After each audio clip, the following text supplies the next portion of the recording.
What's up, y'all? What's going on, everybody? We're Embrace the Suck 21. Yes, we are. I'm Spencer. And I'm Daniel. And we are coming to the end of our Fred Dibnah Made in Britain reaction series. This is both episode 11 and 12 are in the same video here. The engineering workshop and a lifetime's achievement. We'll do it all in one fell swoop. Oh, there you go, man. That's the way to do it. Just rip the Band-Aid off. We've enjoyed it. It's been a great tour of Britain's industrial backbone. Yeah.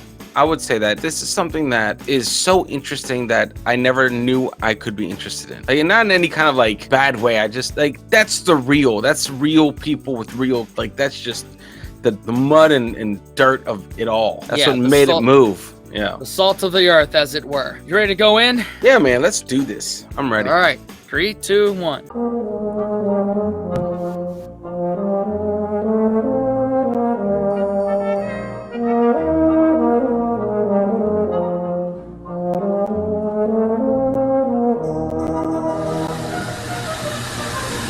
Fred Dibnah is on the final stage of his grand tour of Britain's industrial past. He's in the mountains of Snowdonia in North Wales with his steersman Alf Mullenweg and his sons Jack and Roger. They're on their way to see a Victorian workshop, the kind of place where an engine like Fred's would have been built. To get there, they have to cross the Llanberis Pass in Snowdonia. Wow. It's a big test for the engine, but it's performing well.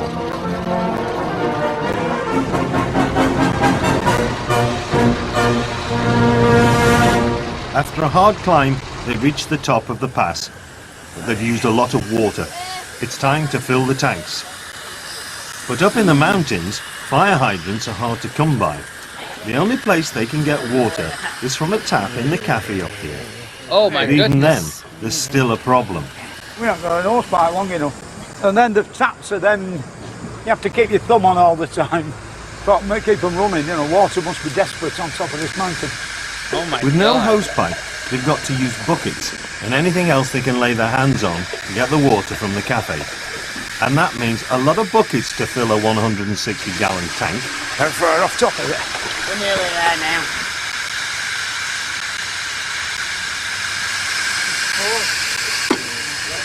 Wow. Wow, that... I guess we all just take water for granted. Like, it's there. Like, advanced enough as a society, as a species, to have clean water for most of the earth. Well, most is probably a relative term there. Yeah. But I got you. Most of us have access to clean water for everyday use, you know. But I guess not in this particular part of North Wales. Yeah, that's crazy. I mean, it makes sense. Why would you need I mean, where's the thing pumping your water to that one place on top of the mountain? It's almost like you don't need it. It's just When would there ever be a traction engine swinging through the top of your mountain ever again? You know, like. Then again, what about the fire brigade? If they better bring buckets. Yeah, they better bring buckets. I don't know, man. Yeah, Rod. Is it in gear? Yeah. Wait a minute then, hang on. Looks like it's going to rain, doesn't it? I'm not long over. Eh? I've driven it on my own now. Yeah, I'm just looking at how you've bashed my engine about him. Anyway. We better put 11 in because Who's in the coop? Yeah. With the tank full, it's time to get the dinner ready. And they're going to cook it in the old traction engine men's way, while Fred keeps the fans happy. I.e. with more potatoes than we've got tinfoil for. I want to see what it turns out like with a big hole on the side. No, right back, Oh, because nice. with more potatoes than with tinfoil. Sorry about the oily finger marks, and make it more authentic. That's right. You can do baked beans on the cylinder block, spaghetti rings on the cylinder block, eggs and bacon on the shovel, roast lamb, spare ribs. I've never tried toast, but we could.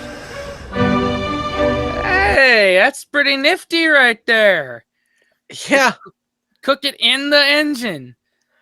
Why? I mean, why not? Right? Yeah. Genius. You have your oven. Yeah. God. It's right there. I mean, it's pretty much cast iron, isn't it? Yeah. I mean, In fact, God. it's making me think of a Mythbusters episode, like a crossover with Good Eats, Alton Brown. Mhm. It was like, could you cook a full Thanksgiving turkey in your car? And they took, cut up the turkey, put them in tin cans, and stuffing, gravy, cranberry sauce, potatoes, things like that. And it worked out. Like, I think the only drawback was like the turkey was overcooked a little bit, but not too much. Overcooked? That's crazy. Yeah, but because it's Alton Brown, obviously he brined it first, because that's one of the things he's known for, is teaching people how to brine turkeys. So it turned out all right. Then it's the same concept, right? They did it before, Adam Savage, Jamie Heineman, and Alton Brown did. I love that. I don't know why it makes sense. Just like everything in this whole series, like it makes sense. Yeah. I never knew I needed that piece of knowledge, but now I know that you can cook dinner in your traction engine. Yeah. Well, we haven't seen it yet. Let's let it Very cook. True. Let it cook. Yeah. One good time one. it makes sense. One time it works. Yeah. Alf's early problems with steering the engine are long gone, and now, after nearly 3 months on the road, he's a very proficient steersman. Stood up there in Skye, driving their engine, steering it anyway. It was just such a wonderful experience. I'd have never got that experience without Fred. Never.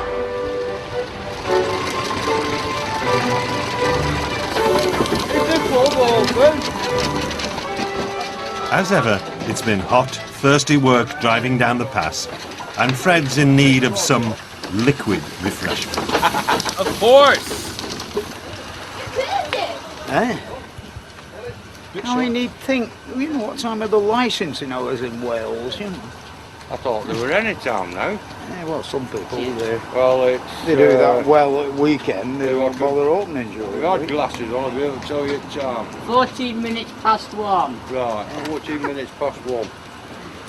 Oh, might as well press on, Right, we're going. I'm ready. Are you alright? Break off on the trailer, Jack. Speed limit up here, we can open it up a bit.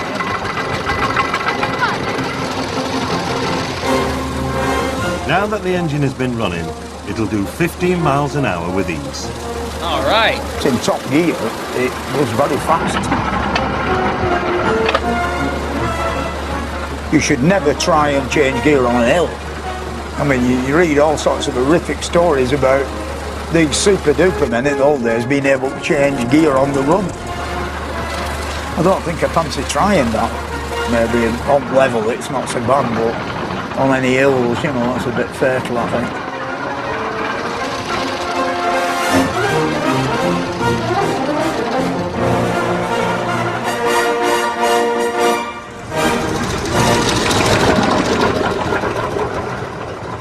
Slate has been quarried from these mountains for over 1,800 years.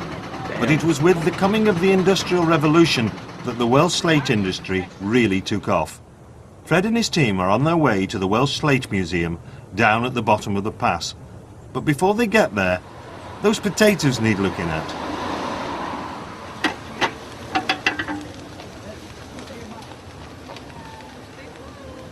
Just try the... Is it hot? They have foil on them, so.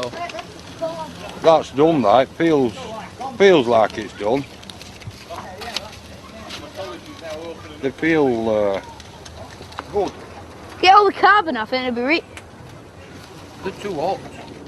You want a knife and fork then to cut them open? Yeah. They're good. Set of teeth will be alright. We went up road, but it was shut. There you go. I don't need... Do you want some salt? And a plate? fork with it. Good inside. Good inside. Beyond, isn't it? Not bad, actually. That'll do till tea time, after they've been to the Slate Museum. North Wales has been... Okay, so it worked. There you go. It worked. That's awesome. Now we have our answer. Just be sure you have like butter and salt on with you. Hey, listen, it's always travel with a potato and some foil. You never know. Yeah. You never know. Like, I mean, someone who's smarter than us, please, if you've done that before in your motor car, please comment it below. Yes. I need to know. I just need to know. Oh my God. Is it possible? Yes. Should you do it? That is the question. Probably not. There's McDonald's on the next exit. Yeah. Yeah, 100%. Yeah. Oh my God. mined for both coal and copper, but really it's the slate industry that dominates the region. This is the Slate Museum at Llanberis, and it's based in the workshops of the old Dinorwig quarry, and in my opinion it's the finest Victorian workshop in the whole of Great Britain. These workshops catered for all the repair and maintenance work of the quarry, which at its height employed over 3,000 men. All the power came from this huge water wheel built by the De Winton Company in Caernarfon, and the whole site was so big that it had its own railway. Last time Fred came here, he had a go at dressing the slate, but on this trip it's the workshops he's interested in. Yeah, I've been in here before, it's very interesting, you know, all sorts of interesting stuff.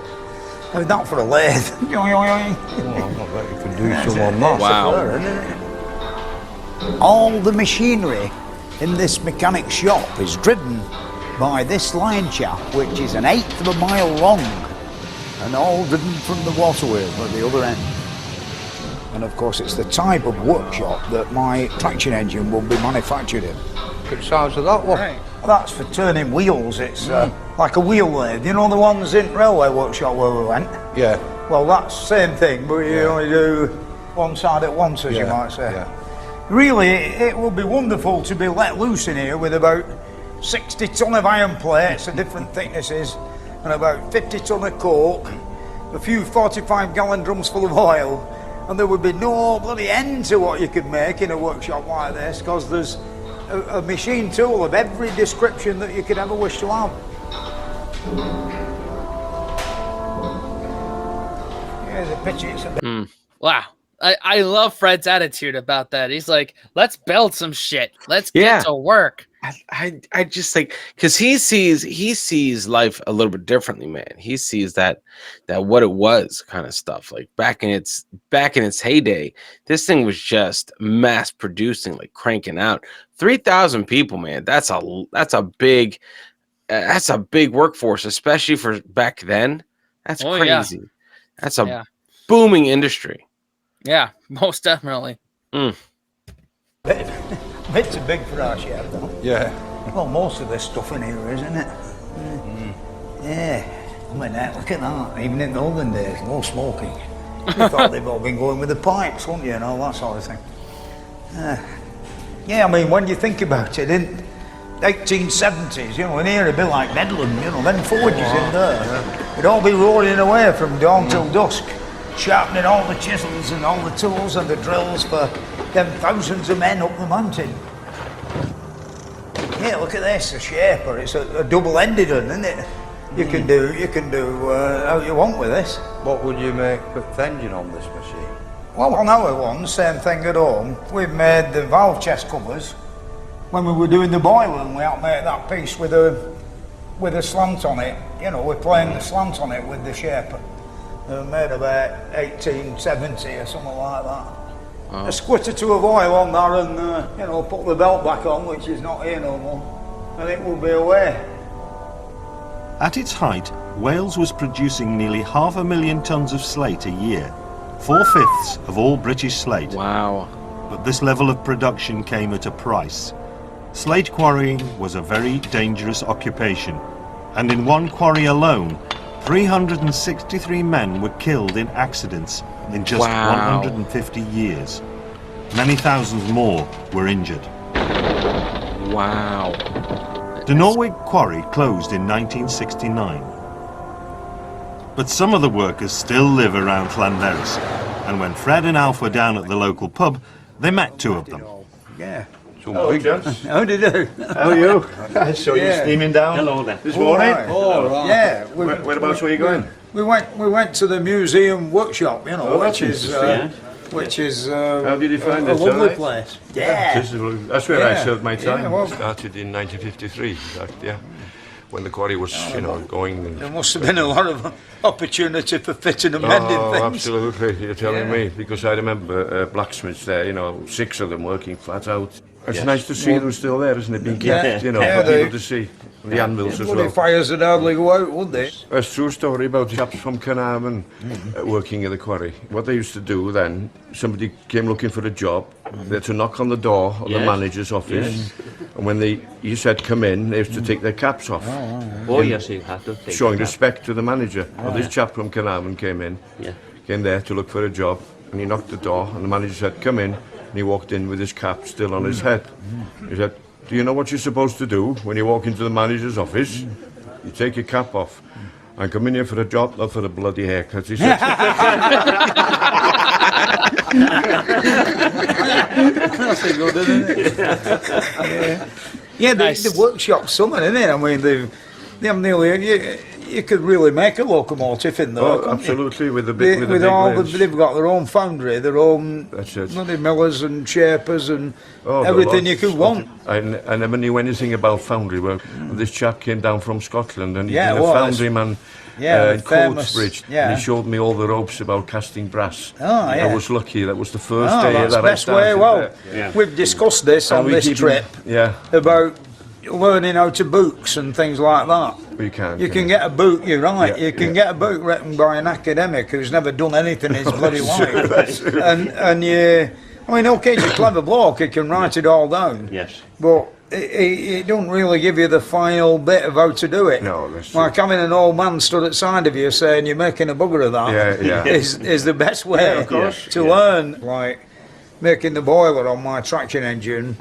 Now, we're very fortunate because there were a lot of old men who were left over from Orix Local Works. And they would all do how to work, smoking themselves to death and all that. Like. Yeah, I'm glad I met them then, like, or else we'd have been in dire straits. Unfortunately, they're all leaving us, aren't they? There's no apprenticeships today. Oh, right. Well, they're just having a bit of a read. We're in Birmingham University till the day getting an honorary degree, and the Chancellor and the Vice Chancellor, and they're all sat there in the gold braid, and I got a funny hat on, I saw that in the bloody picture, gown. And they were all Chinamen, and 7/8 of them were girls as well, young lasses, all with a degree in engineering. Yes. So what's going to happen to us? We'll be shopkeepers and tourist attraction in a bit. That's it. Going that road, isn't it? Yeah. It's funny how we're getting old, Will, and the old memories. Cares about anything now. Man, that's like their equivalent of like, I don't know, at the local diner or Hardee's, a bunch of old dudes just sitting around drinking coffee and eating biscuits and arguing about politics right there. Yeah. That's just it's tough. I'm trying to think of what industry over here you could relate that to. Like where it just changed, the industry changed. Like there's not a lot of need for Slate over here. Yeah. So I bet that industry took the same turn. Maybe you could throw coal mining into coal. that. Coal. Yeah. Yeah, because in the beginning we were built on coal. Oh yeah. Right? It was everywhere. I mean, West Virginia was a spot because of coal. Yeah. That's what made it West Virginia. And I'm just looking like I've mentioned before that there's a Norfolk Southern railroad track that goes through my the back area of where I live. I don't see coal trucks on it anymore. It's mostly cars like in the goods in the shipping, shipping Got stuff, and also oil. That's what I see also, or like hazardous materials.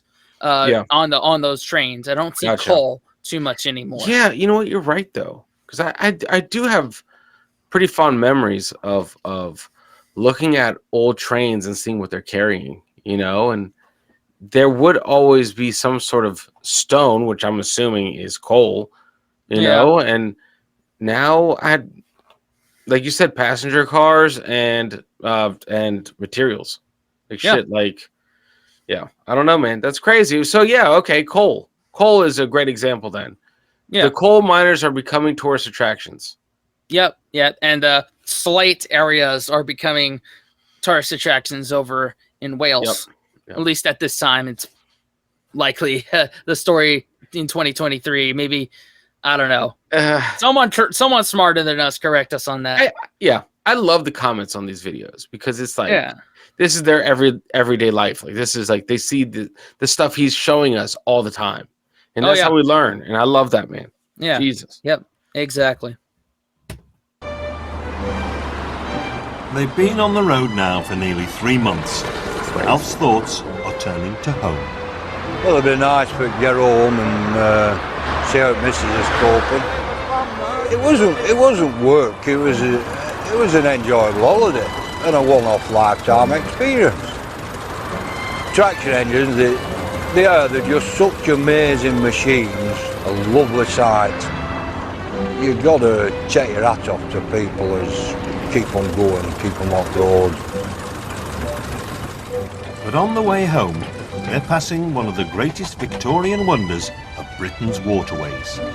On our way back to Bolton, we're going to stop off at the world's first boat lift. The Anderton boat lift was built in 1875 and taken out of use in 1983, and then it was extensively restored and in 2002 reopened to the public.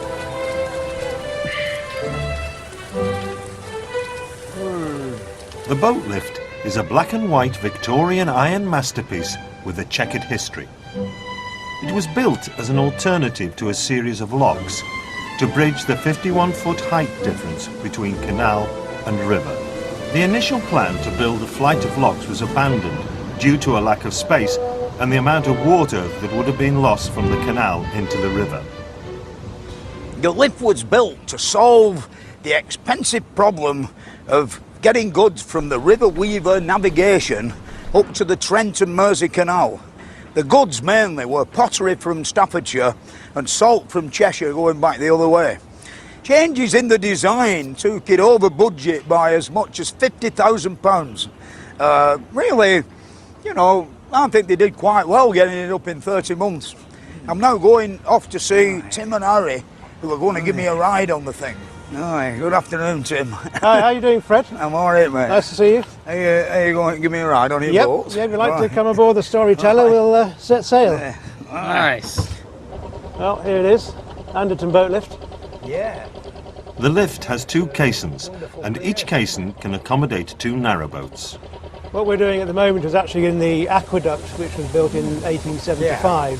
When we were doing the refurbishment, we had to do a lot of calculations to work out how strong these girders were. Victorian engineers were good, but they weren't quite that good. Oh, I know that, They generally sometimes overdid it, and sometimes didn't overdo it. Yeah. Oh, here we are. We've had to add safety features like the buffer, just in case anybody were to go into the gate. Enthusiastic, You see from the photographs how they built this 1908 structure. They had small derrick cranes, steam-driven ones on trestles. It's like any bridge building were quite fantastic, really, weren't it? How they did it. The amount of men that died, That's right. There were generally 5 or 6 on every project. The large A-frames and upper gear deck were added to the structure when the lift was converted to electric in 1908, after corrosion damaged the original hydraulic mechanism beyond repair.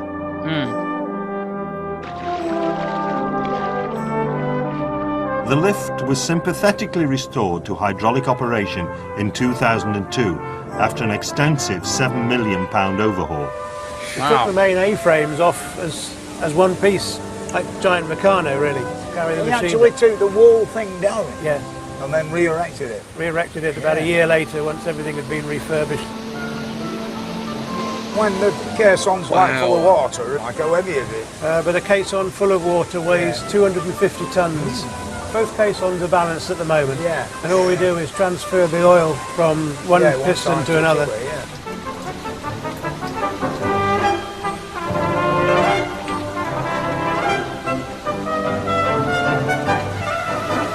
Man, this is another thing you just don't think about too much, and when you see it in action, you're just starstruck by it. And yeah, it's crazy. 250 tons. Oh yeah. Man. Yeah, like, I mean, I'm sure that there's mechanisms like that for, like, you know, commercial ships, cruise ships, things like that. This is just like that in smaller scale. So yeah, but the fact that it's in smaller scale and and who built it? Like, yeah. Oh man, how old it is just blows my mind, man. Yeah, come on now.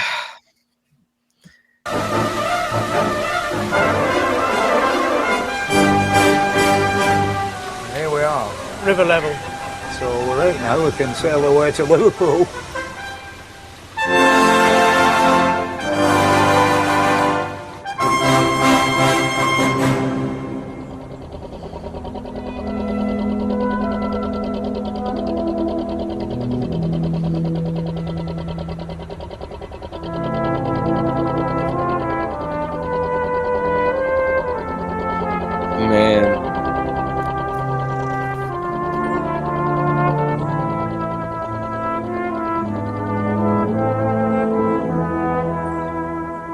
It's been a long trip, but the end is now in sight. Me and Fred worked well together. Fred's very easy to get on with. He'd all this hanging over him, the terminal illness, but he insisted on keeping going. He intended keeping going. He was determined to get round to as many people as possible. He's given as much and he's getting as much back. You go past the school, there's kids run to railways, teachers and all, they were just as bad. It's just a wonderful feeling when you're on their engine and everybody's waving to you. Every time we stopped, people would descend on us. The joy on their faces, all the snapping they did all over the place. They just loved Fred. It was just a fantastic opportunity to get round to places where I would never have got to. Some lovely memories, stood up near furnaces. If I hadn't known Fred, I'd have never got on that steam launch on Coniston. I can sit back at Churn, close my eyes and drive down Lamberris Pass with Fred. And on the engine, like going over at Forth Bridge, the only steam vehicle to go over under its own power. Them are the real highlights. But before they go home, there are another couple of places to visit, because it was around here that some of the most important parts of Fred's engine were made. As they've driven the engine around... Man, I just love that recap that Alf gave. Like, yep. I'm jealous of him because he got to, you know, travel with Fred Dibnah and experience all of that. And not many people could say that. Nope, not at all, man. He is unknowingly the in-house professional now when it comes to steam engines. You know what I mean? Like, no one else did it like them. Yeah. You know, that it's different going to shows and stuff, but no one's done it like them, I feel like. And that's awesome. That's awesome to have that knowledge, that know-how. Like you said, he sees an opportunity and it changed his life. And that's awesome. Yeah. I'm there for that. Yeah, instead of, you know, Fred, you know, being Mr. Celebrity, he chose to just, you know, highlight the real people and common everyday folk. Yep. Gotta love that. Oh man, that's like selfless. Yeah. Selfless. That's the word I was looking for there. Yep. Yeah. Oh man. They've always had to know what the steam pressure was and how much water they had in the tank. If the pressure had got too high or the water level had got too low, the consequences would have been disastrous. So the pressure and water gauges are absolutely vital.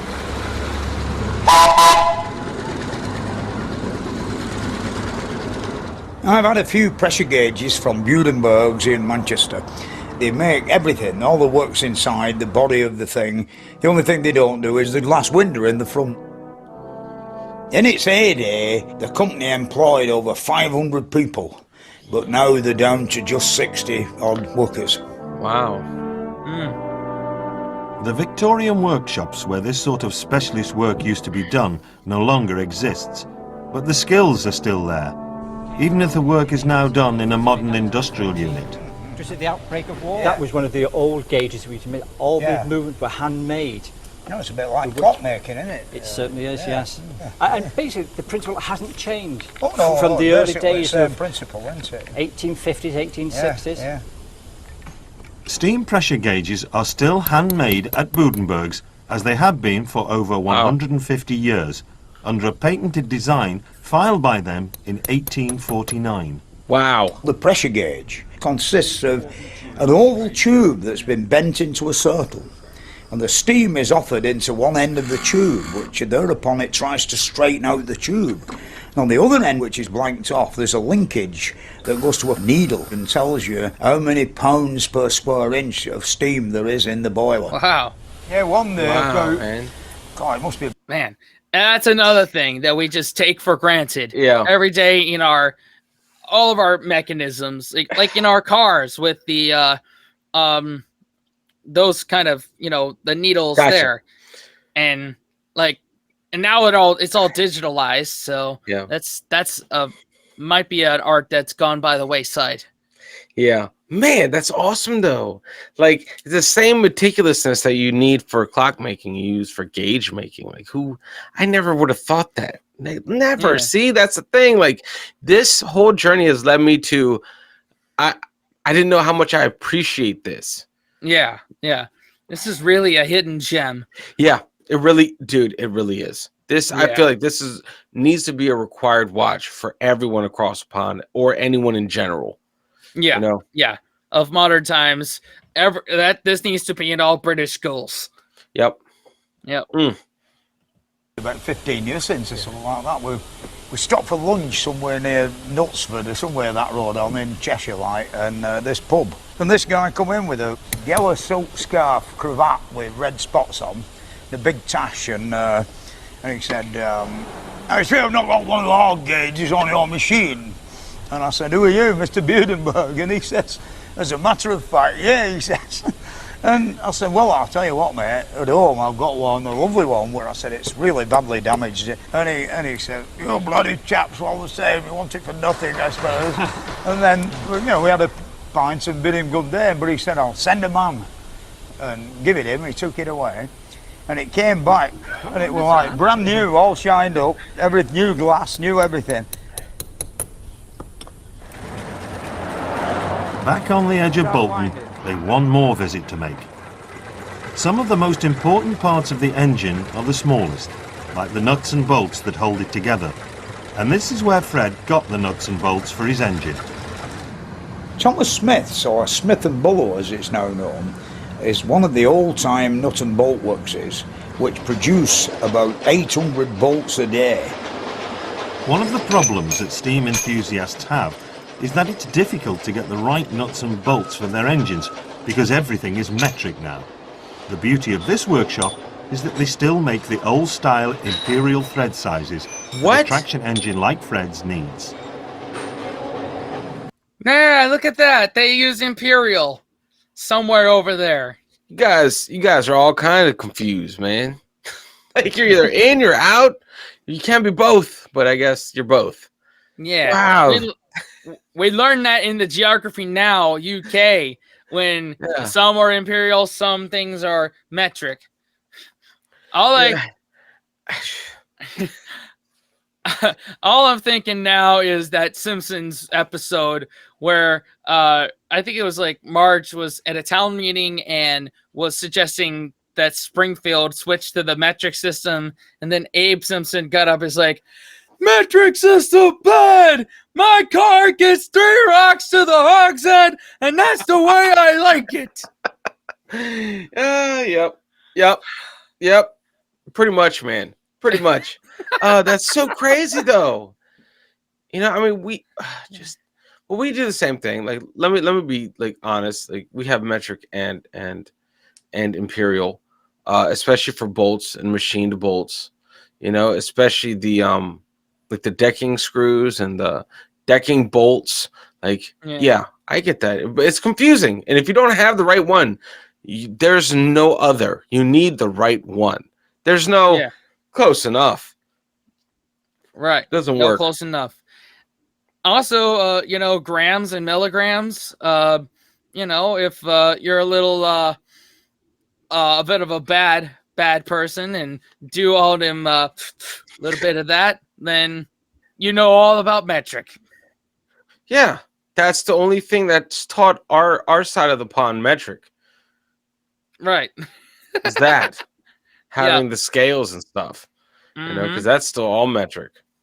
Oh yeah. But all that.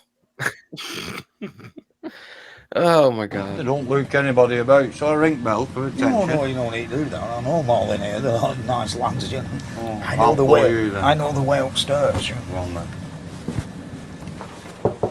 Oh, hello, chaps. How are you doing? Is it all right if I show the BBC where all my nuts and bolts come from? They're all my traction engine together. Yeah, no problem at all. We'll not fall in any nuts and bolt machines or out like that. No problem at all. Yeah, is that okay then? Yeah. Smith & Buller's Nut and Bolt Works is one of the few companies in all of Great Britain that specialise in making one-offs, great big bolts with funny threads and sort of big square heads and any fancy shapes you want. Whitworth is a word that's practically non-existent now, but you can get Whitworth nuts and bolts here. And I've come today to make a special bolt for my traction engine. Anyone?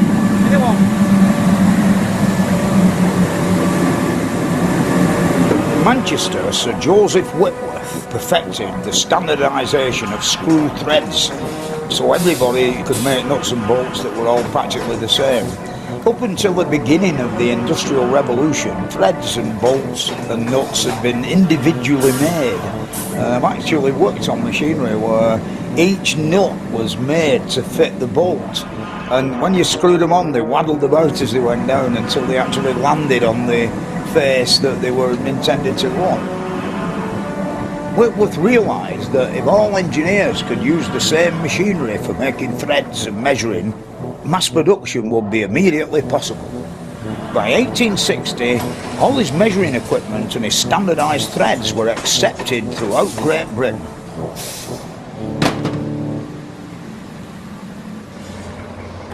Where are we going now? I think we're going to the stores. Sounds of them, Fred. Oh, them are nice, aren't they?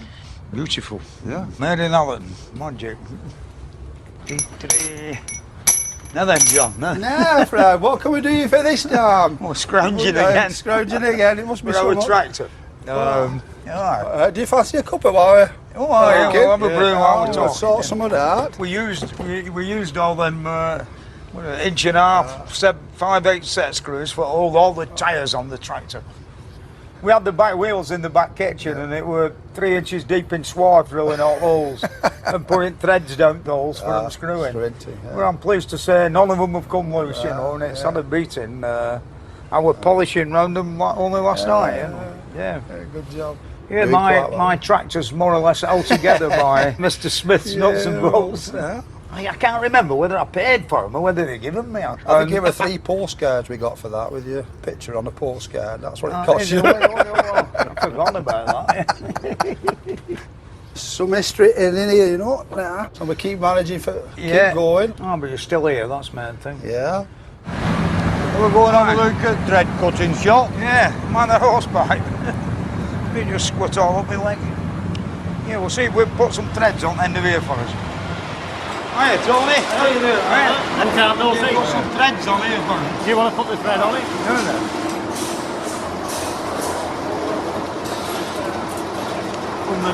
Underneath, it's easier. Yeah. You can get it balanced better. Does it stop automatically? Yeah. Oh, yeah, like a lathe. Yeah. That's the tricky bit, isn't it? Hitting it in the middle. Hitting it in the middle, yeah. Wow. What does it mean? Few weeks practice. Few weeks practice. Fred has come to the end of his grand tour, and there couldn't be a more appropriate place for him to finish up than here. Because as places like this modernised, they had to do away with the old technology, like the line shafting that once drove all the machines here.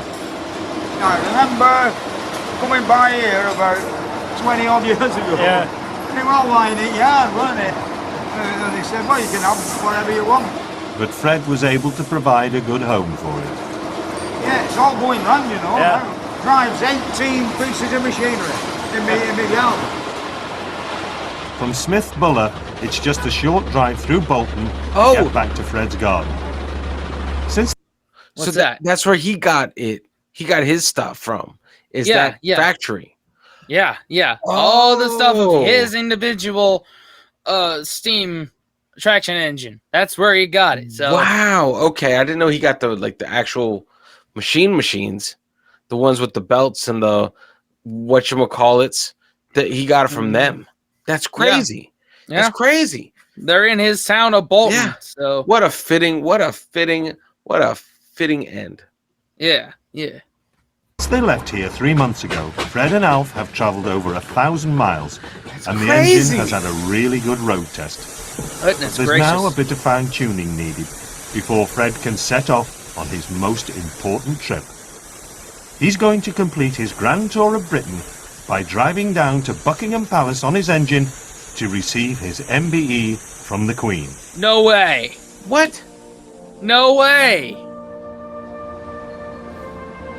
I've been restoring this traction engine for 27 years, and I've really fulfilled the dream now of actually touring the country, driving it all over the show and meeting interesting people.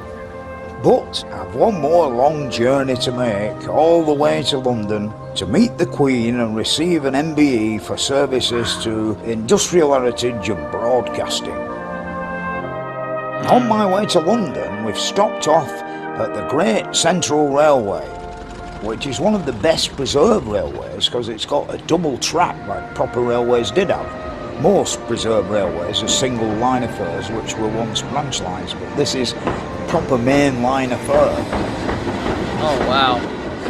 Yeah, in the great days of steam railways, there were like two routes up England, you know, one up the west coast and one up the east coast. But in 1893, the Great Central put one up the middle. Yeah. And I think it was something like 1899 they got from London to Leicester. And of course now it's the only main line railway that has real steam engines on it. And I on believe two there are tracks. 20 here under preservation, Yeah. aren't there? And here we are at the locomotive. Hello, This is Fred. Fred, the Nice to driver. meet you. Two Freds, eh? Yeah, I won't be coming with you. All right. Well, we'll still look I have after to him. go and have a look at the going on with the first traction engine fire all door. Right. So I'll leave Fred with you. Yes, he'll be in Sorry safe about over that. this. I know, I can see you. Right, We'll go we're late, late, aren't we? We are, better get are, rolling. Yeah. Right. Bloody hell. You had a Okay, big mate. beer belly, you'd never get through though, would You you? wouldn't. This 04 class locomotive is one of only 2 surviving engines from the original Great Central Railway. Oh my goodness. Built in 1912, it was restored here at the railway and now forms part of the National Collection. For Fred, riding on the footplate of a steam locomotive like this has never lost its magic. But for Alf, there's always something to do back on Fred's engine. How you going on with it, Jack? Okay. Hello. Yeah. Oh, you've got it on. Yes.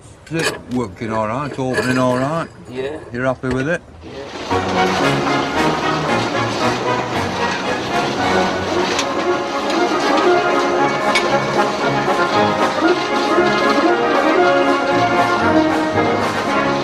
So your next trip will be down to London to see Her Majesty the Queen. Yes. Are you looking forward to that? Yeah? Yeah. Nervous? No. Is your dad nervous, you reckon? Probably. A bit, yeah. He's acting different, isn't he? Is he? Yeah. He's not been saying a lot, which is very unusual. That's because we'll not let him go in with Black Capel. I wonder what it's like inside Buckingham Palace. Oh, I imagine it's very beautiful. I wonder if you'd be going tea out. A cup of tea. Yes, that's it. I think he's letting Jack have a stay around in London. Yeah, I'll let you go first, Jack. Brilliant, Well, it's thank going to be a bit dodgy with all this traffic. That squeaky noise, that reminds me of me unit now.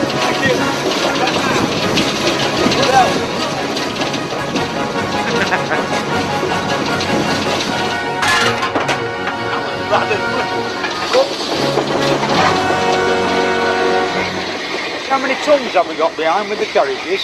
234 yeah. And I reckon we didn't burn much above 500 or 600 weight, did we? I wonder how much diesel fuel it would take for to move the same weight. How far is it out from here to London? I've no idea, to be honest. Oh, quite a long drive. Oh, should be a fair way from here. See you, mate. Ta-ra. Right, now then, Graham.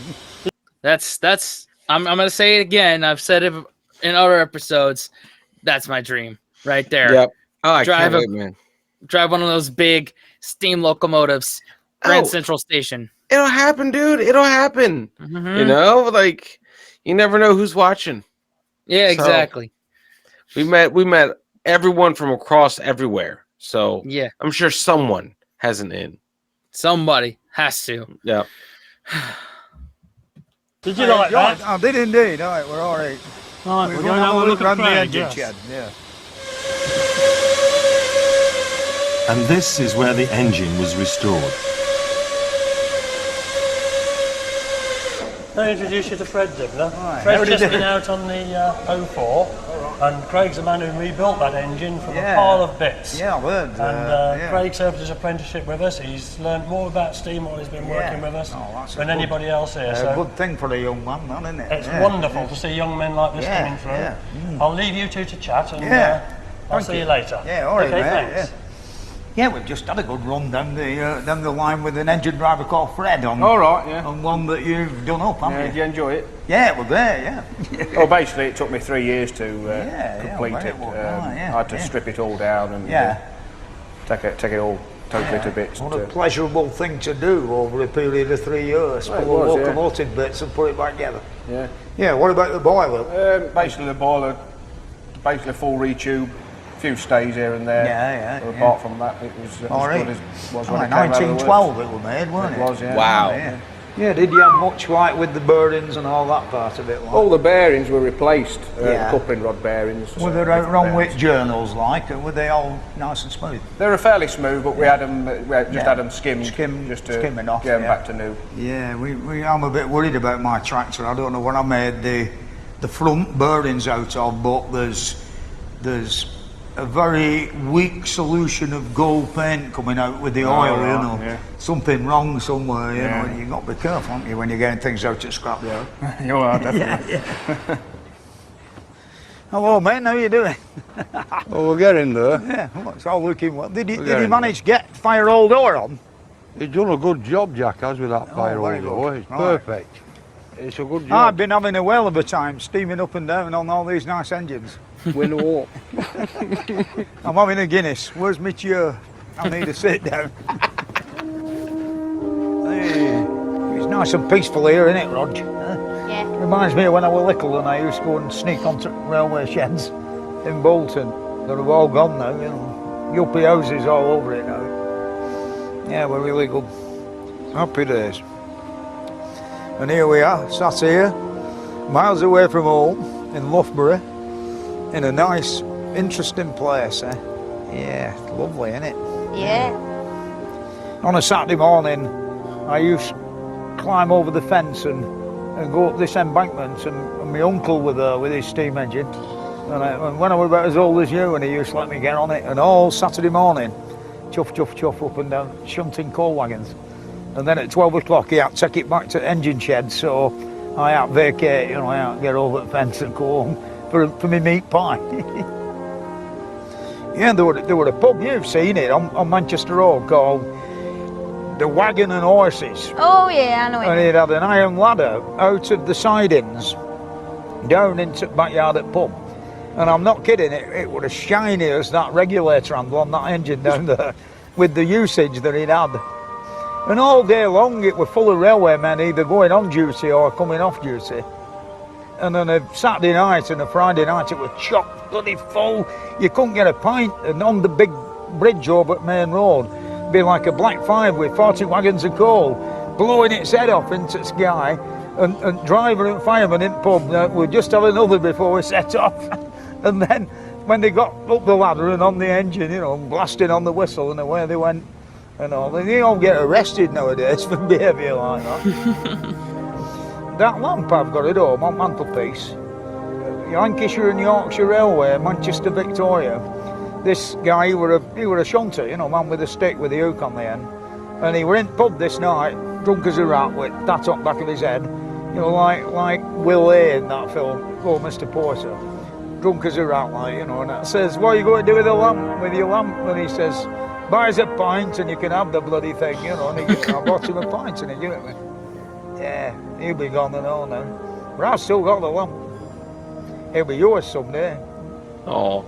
Is that the one above in the mantelpiece in the parlour? Yeah, in the parlour at home, yeah. And there's the ones above the lathe. Yeah, the ones in the shed. Huey Winterbottom got me them for steamroll. They were brand new, them square ones.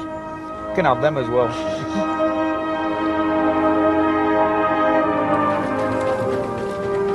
Wow, it's like a conversation of this will all be yours one day. Oh yeah, yeah. Man, it's tough, man. It's just like, oh, what a dude, what a dude. Just reminiscing on yesteryear and, you know, his younger days of hopping the fence to go ride on trains in a coal yard. Like, you couldn't do that these days. No, but it's like, for that moment, like, you could tell he was there when he told that story, you know, like, he was in that moment again. And that's like super, it's just, that's why, like, you listen to your elders, guys. Yeah. Listen to the stories. It's never a waste of time. Never. You will never regret that. Never. Ever. So that's awesome to see, man. Yeah. With the engine all polished and gleaming, it's time to head off for London and Fred's appointment at the palace. It's crazy.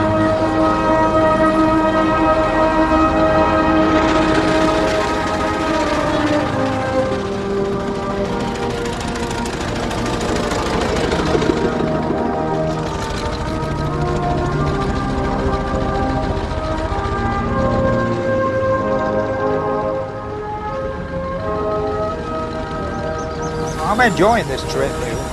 Very tiring, but good fun, eh? But on the way, there's another little detour. Well, now then.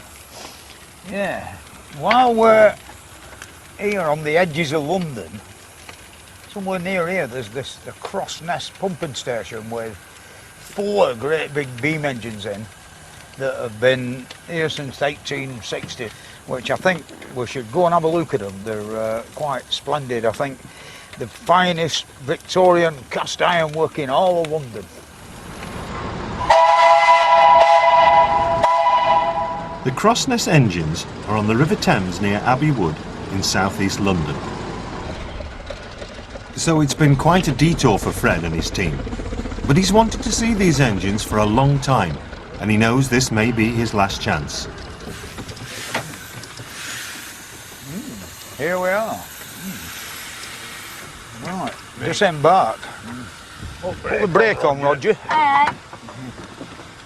Get in here, Fred, have a warm. Pretty cold, isn't it? Oh, we're here. This is it, you know, isn't it? Eh? Built in 1865 when the River Thames were full of pollution and all the water supply were bad news. Mr. Joseph Basil Jett got the job of cleaning it all up, and he built 85 miles of sewers to clean up London, and then of course 3 pumping stations, I believe, to you know, help out when it started going up Brew. This is the remains of you know, the last one. The last one. We'd still got the engines in, you know, like all the others. Some of them are there, but there's no engines. And I believe this is the biggest pumping engine, well, the beam engine in the world, isn't it? Well, it's supposed to be, yeah. We'll go and have a look at it, eh? Come on, boys. We'll go and have a look. Okay, come on, yeah.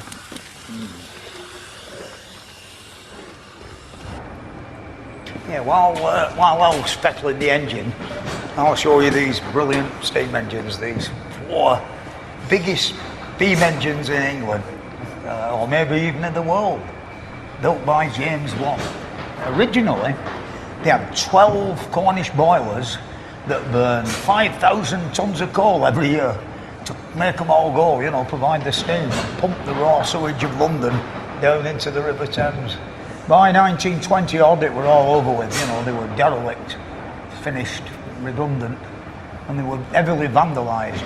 Really, but for these fine people here who restored it, it would have gone, it would have disappeared forever. And really, how can you destroy something as magic and beautiful as this? Wow. How did it? Welcome, Fred. Come to have a look at your beautiful engine. It's lovely, isn't it? Yeah. Well, a quarter of it. How long does it take to do this bit, like? About 18 years to do this. But these are all original parts, polished out by elbow grease. Oh, this cast iron works beautiful, isn't it? Come and have a look at the rest of the engine.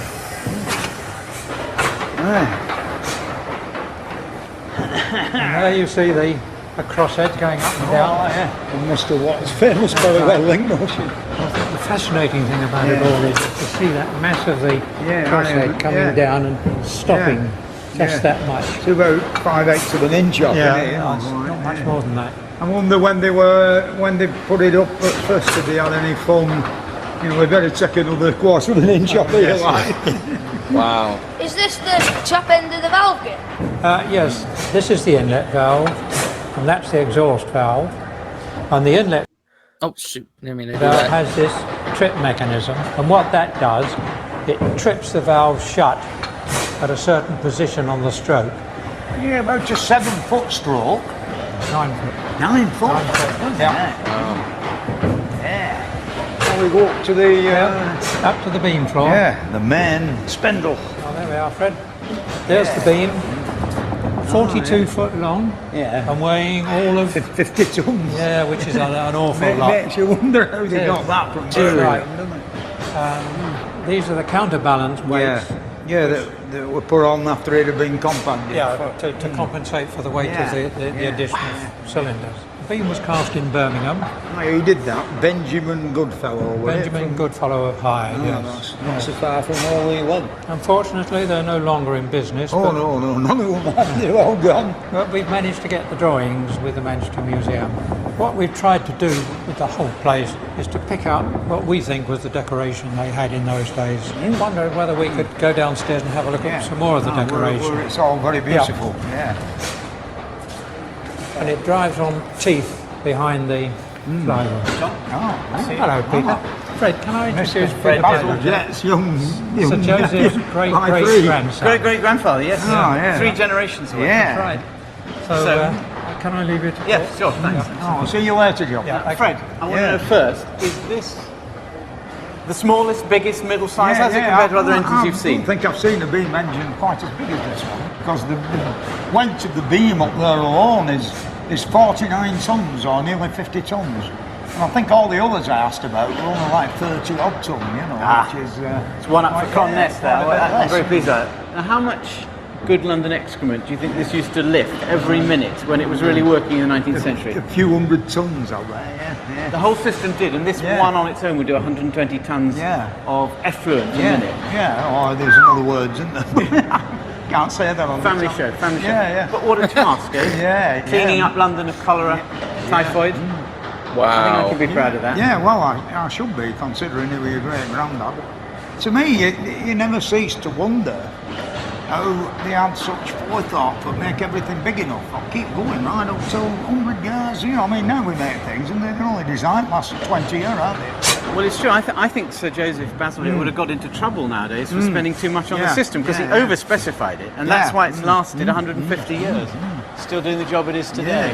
The other thing that always amazes me about these engines, that doesn't you, because you know more about them than I do, is that we can stand here and we can almost talk in a whisper. Oh, yeah. And it's such a delicate piece of equipment. There's no real noise. Yeah, but I mean, more than likely it's had little done in mechanical maintenance to the main bits that would make the noise, like the main bearings and the big ends and all that. I mean, when I was a little lad, I used to go in spinning mills and look at them engines, and you know, they were buzzing round at quite a lot more revs than this, and some of them were making a terrible route, but they knew it with the end and nobody bothered. So they weren't maintained properly? No. The thing I marvel at is what it takes people to volunteer to restore a bit of heritage like this that they really love. Yeah. I was just gonna say, man, like I didn't. That's just something that I didn't notice at first, is how quiet it was, and how just smooth it was, and how like back then, even this tour guide mentioned the over specification of it. That's why it's lasted for so long. Try getting that these days, dude. I think, well, purposely in today's age, things are meant to break down because of money. Because of money. They need it to break down so you can buy another one. Yeah. They need customers. They don't need to just think about the greater good. Yeah. That's it. It's unfortunate. You're not problem solving. You're just milking a cow. Right. You're putting a Band-Aid on it that's gonna come off. This is a permanent solution right there that they thought about back in ye olden times. Dude, 40 feet. That's longer than a majority of houses, majority of dwellings. Yeah. Like 40 feet. That's massive. Yeah. And it's like pure metal. Dude, how? That must weigh at least 100 tons. Yeah. Like, something what like the that. hell, man? Crazy. Yeah. Unbelievable. What is it that makes people do that? Come on, you go around. And I'd like to have been here on the first day, you know, when after all that grafting and scraping and shifting inches of thick grease and everything, the thing actually revolves. It's an unbelievable feeling. I mean, it's because of doing stuff like that, all the different engines you've helped, the voluntary stuff you've done. Is it why you've got your visit to the palace? Well, I think it's something to do with that, yeah. I think it is. Really. Yeah. How do you feel about that? Yeah. Well, a bit of a surprise, I'll tell you, when I got the letter from Buckingham Palace, summoning me to meet the Queen. Did the letter summoning you to the palace, did it give you the reason why? Services to heritage and TV work or something. I'll vote for that. Put it there, mate. All right. Brilliant. Thank you very much. Great to have you here today. Yeah, thank you. I've enjoyed it, believe me. Leaving the magnificent pumping engines of Mr. Basil Jets, we're going to the centre of London to have a look round at all the sites and go over a few bridges and cause general havoc with the traffic. Well, all right, you're getting into that late at least, you know. Man.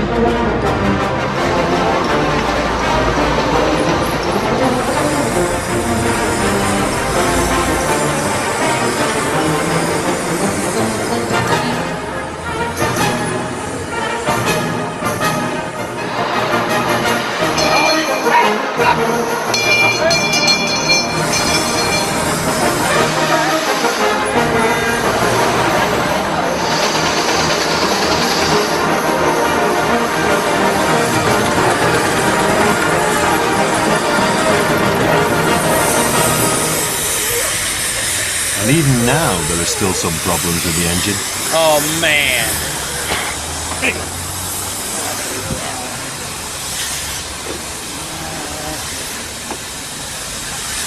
Wait a minute, what's a clonk?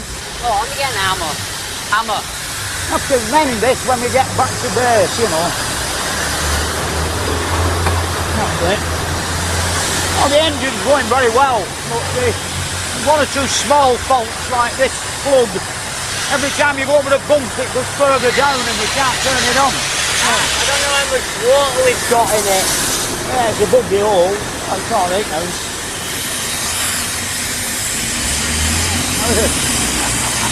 The tired people, Jack, that lad.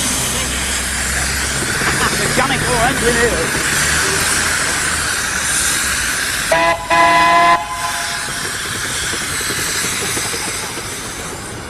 But driving a traction engine round the centre of London is hot, thirsty work, and there are too many nice pubs along the route to drive past them all without sampling some London beer. Oh, we're going to have a swift Of course. Yeah, all right. Oh, sorry. Fetch me a 1 over here, and I'll stop here. The other thing is, I'm more money. Jack, where was that tenner? 20 Hey? quid Mum gave us. No, that's train See if ticket. there's any in the van. Brilliant. Right, come Money on. like this, you mean? Yeah. Oh, we got tenner. Yeah, that's a £10 note. Come on. Yeah, you keep guard, and if anybody comes, we've stopped for. I'll walk about with the oil can and try and look intelligent.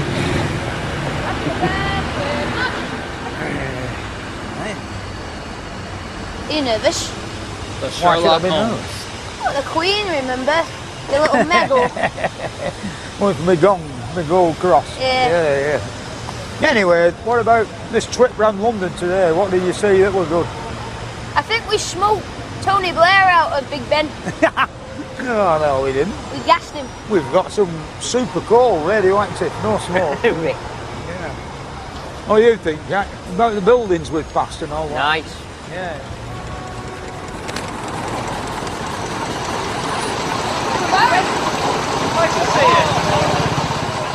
And Fred's got a very special parking place reserved, just by the palace. We've been given permission to park it up on the Guards Parade Ground next door to Buckingham Palace while we go and receive our award of the Queen. That's It awesome. should certainly be safe here. Yes. Hey, we're here at last. You better go and get some clean togs on. I'll have a look at the engine. Yeah. All right. Well, I suppose I'd better get changed. I can't really go and see the Queen like this. I'll go and get me penguin suit on. His penguin suit. I'm really glad for him. You know, it's overdue. He really deserves it.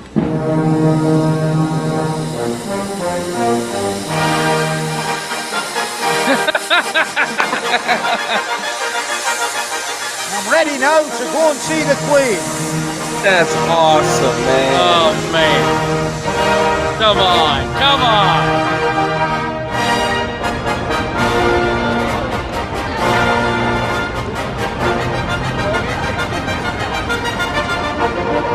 Yeah, it's being looked after really good, yeah.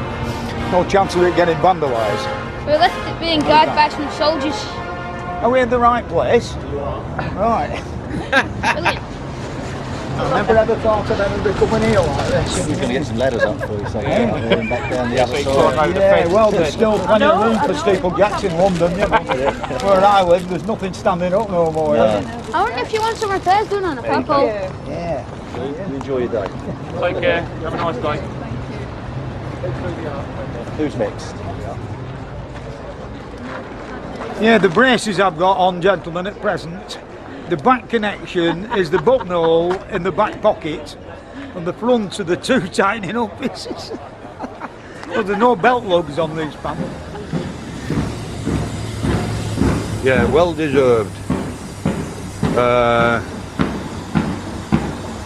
I'm not so sure when he comes back with the outfit, doff me hat and bow a curtsy. You know, I've been to... Alf has the best attitude here. Like he's had to stay behind and not go in, and he's still working on the engine. He's like super humble and just happy for Fred.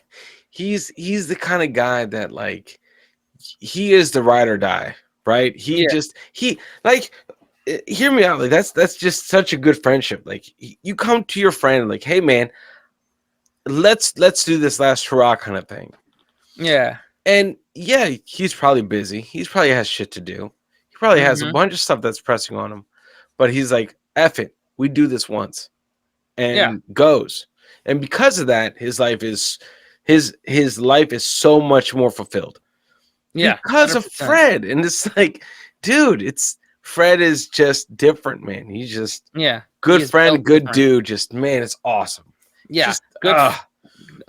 Just no, he is the type that has no skeletons in his closet. Yep. He has no secrets. Yep. He's just the regular everyday dude. He's like the anti-Garth Brooks, you know? Yeah, pretty much. No bodies hit anywhere. No bodies. Jesus. Buckingham Palace before, we only ever stood outside and looked through them forbidding railings. I never thought that I would end up in the middle of it all. And it's quite as splendid inside as it is outside, isn't it? We'll nick a couple of these gas lamps for back at base. Mr. Suggs, London, you know. Oh, you're going to go and get your ladders? That flagpole is 3 ladders high. I'll tell you that, yeah. I wonder where the Queen's apartments are.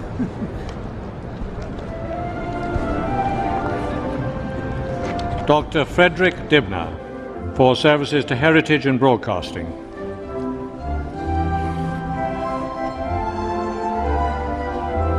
He said, "You don't still climb up chimneys, do you?" I said, no, it's a young man's business or something like that. And then it was the handshake and bugger off, it's time to go. Man, that's great. Fred. And here I am, stood in the middle of Buckingham Palace with the medal. So just hold it up a bit. That's lovely. That's So awesome. what was it man. like meeting the Queen today? Well, I don't know. It's a bit unusual, really. I never ever envisaged I would ever end up in Buckingham Palace getting an MBE. You know, a bit of a shock, really. Nowadays, do you think of yourself as Fred Dibnah steeplejack or Fred Dibnah broadcaster? Well, what's your first love? Neither, really. I'm a backstreet mechanic. Aberdeen University gave me an honorary degree in backstreet mechanicking. And now Birmingham University have given me a degree in backstreet mechanicking. So it'll do for me, that. And now you've been honoured by the Queen. Oh, yeah, I've got an MBA as well, yeah. Right, congratulations. Nice to see you. Famous tennis player. Yeah, that's right. How are you? Yeah. Get a little bit of these in. Many, many years ago, when I was at school, you were the first person I ever photographed. Thank you very much. Take that to the chemist, you'll get the pills first thing in the morning. What did you feel when you were told you were going to get this, when the news came through? Surprised, to say the least. Does it bother you at all that it's got this empire word in it? No, I think the Queen and the Empire is what made Great Britain great. And I'm a real royalist, mate, I'll tell you. With everything like this place, it's beautiful, isn't it? It's an Iron Founder's dream, all of this. And it's that love of the craftsmanship and the building and engineering skills of the past, and his passion for telling us about it, that made Fred so special as a broadcaster. But looking at these things for television wasn't without its drawbacks. The great drawback with television presenting is you don't get enough time to actually study the objects. I mean, they keep coming finding me because I've wandered away looking at things of great interest to me, where I could have spent days, not hours. Like the lantern on Ely Cathedral were quite a magnificent piece of woodwork to me. That's why we created that model that we did, that were my version of how them men got it all up there in the Middle Ages. And then, of course, there's the more modern wonders of the world, like the Forth Rail Bridge, and even the more modern ones, you know, the suspension bridges made of wire, which are quite fantastic things. The most exciting one was the one over at M62. I've never ever seen anything go over that bridge, but when you're up there, you don't even know where you are. All of a sudden, you just come to these two handrails and whoop, 200 foot down.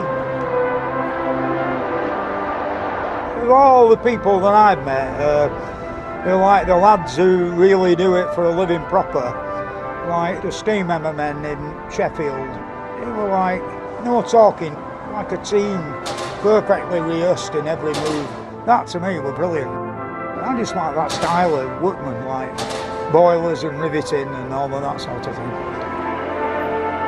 And for Fred, it's this backstreet mechanicking, as he calls it, and all that he's taught himself in this field, that is his greatest achievement. He believes that more than anything else, it's what he's done to preserve these skills that's earned him his engineering doctorate and his MBE. Yeah, I don't know whether I can word it whilst, you know, driving the engine and all. I don't know, you know, maybe.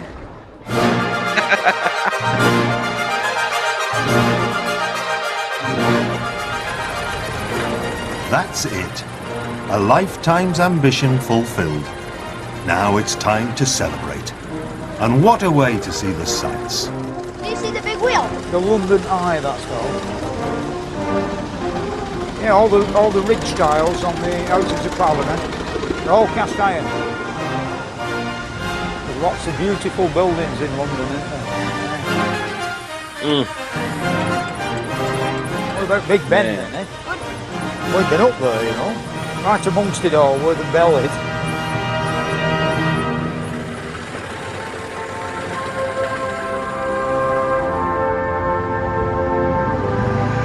Where are we going now? We'll go home and see what's what in the back garden, I think. Ah, man. That was good. That was good. Oh, man. Man, just how humble Fred was, receiving his MBE. Like, that just made it for me. It's like, oh, I'm just a backstreet mechanic or whatever he said.